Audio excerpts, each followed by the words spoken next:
नाज़रीन, इतवार का दिन भी दीगर दिनों की तरह बड़ा ही आज़मत और बरकत वाला दिन है। इतवार को कई तारीख़ी निस्बतें और खुसूसियात हासिल हैं।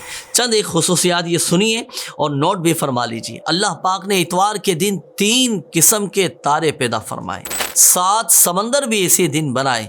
तबरिस्तान, बहर किरमान, बहर कुलसुम, बहर हिंद, बहर ओमान, बहर रूम, बहर मगरिब, ये 7 समंदर भी इतवार के दिन बनाए। इसी दिन अल्लाह पाक ने आग को पैदा फरमाया, 7 ज़मीनों को पैदा फरमाया। इसी इतवार के दिन इंसान के साथ उसके आज़ाए सुजूद भी पैदा फरमाए। आज़ाए सुजूद कौन से?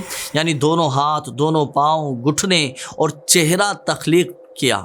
इसी दिन यानी इतवार के दिन ही 7 दिनों को पैदा फरमाया। इसी तरह इतवार के दिन की एक खुसूसियत ये भी है कि इतवार के दिन खेत बोना, दरख्त लगाना और मकान की तामीर करना ये बाइस बरकत है। आइए नाज़रीन, अब मैं आपको इतवार के दिन के 2 मखसूस आमाल अर्ज़ करने लगा हूँ और इन आमाल की और इन नवाफिल की फ़जीलत ये है कि अल्हम्दुलिल्लाह सवजल हाजतें पूरी हो जाएंगी। हाजतों के पूरा होने के लिए, जायज़ मकासद में कामयाबी के लिए ये इतवार के दिन का अमल है। अल्लाह पाक के आखिरी नबी सल्लल्लाहु अलैहि वसल्लम ने इरशाद फरमाया कि इतवार के दिन कसरत नमाज से अल्लाह पाक की वहदानियत बयान करो, क्योंकि अल्लाह पाक वाहिद है, उसका कोई शरीक नहीं।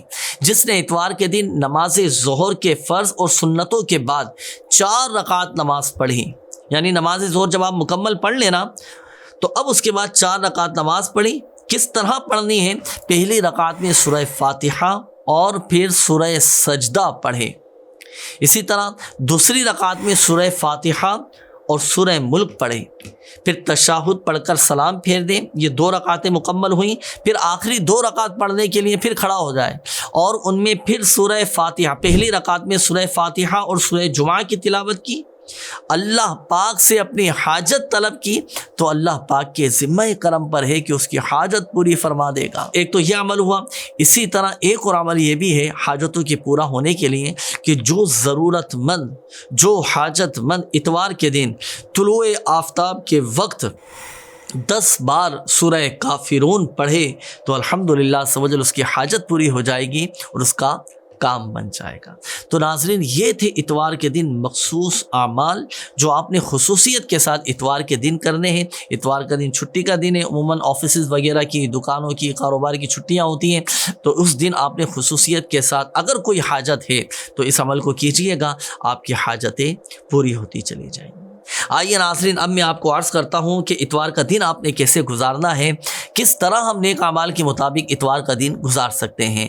याद रखिए कि फ़ी ज़माना अगर हम नज़र दौड़ाएँ, मुआशरे में देखें तो कई ममालिक और बड़े बड़े शहरों में इतवार के दिन अक्सरियत की छुट्टी होती है, जिसकी वजह से नतीजतन होता क्या है कि रात देर से सोने और इतवार की सुबह ताख़ीर से उठने का रिवाज, जिसकी वजह से एक तादाद बेचारी नमाज फ़जर से महरूम रहती है। कुछ ऐसे भी हैं कि जो बिला वजह गली में, मोहल्लों में, घर में सारी रात जाग कर फजूल बातों में वक्त बर्बाद करते हैं और कुछ लोग तरह तरह के गुनाहों में बेचारे मशगूल रहते हैं। अलमान वल हफीज़, अल्लाह की पनाह। अगर इस दिन को हम अल्लाह पाक की इबादत, तिलावत कुरान, ज़िक्र अस्कार, तस्बीहात, दुरूद पाक की कसरत में बसर करें तो इसकी बरकत से हमारे नामाए अमाल में नेकियों का ज़ख़ीरा होगा, नेक अमाल की हमें तौफीक होगी। और इस छुट्टी से फ़ायदा उठाने के लिए जल्दी उठें, सुबह सवेरे उठें, नमाज तहज्जुद अदा करें, फिर मस्जिद के पहले सफ़ में नमाज फ़जर बाजमात अदा कीजिए, नमाज इशराक, नमाज चाश अदा कीजिए,